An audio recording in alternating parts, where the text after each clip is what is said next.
सोलापूर महानगरपालिका सार्वत्रिक निवडणुकीच्या उमेदवारी अर्जांच्या छाननी प्रक्रियेदरम्यान मोठा गोंधळ उडाला.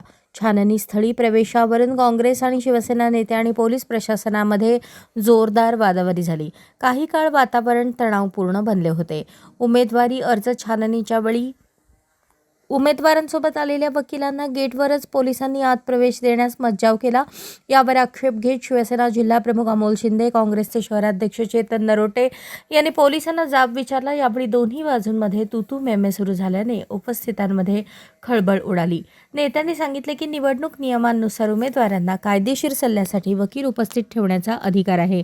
मात्र पोलिसांकडून कोणताही स्पष्ट माहिती न देता प्रवेश रोखण्यात येत असल्याचा आरोप त्यांनी केला.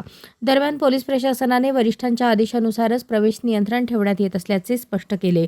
छाननी प्रक्रियेदरम्यान गर्दी होऊ नये आणि कायदा सुव्यवस्था अबाधित राहावी यासाठी मर्यादित प्रवेश देण्यात आल्याचे पोलिसांनी सांगितले.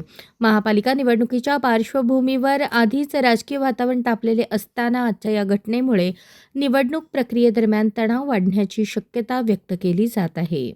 अशाच नवनवीन अपडेटसाठी जनता राज्य न्यूज चॅनलला सबस्क्राईब करा, लाईक करा आणि शेअर करायला विसरू नका.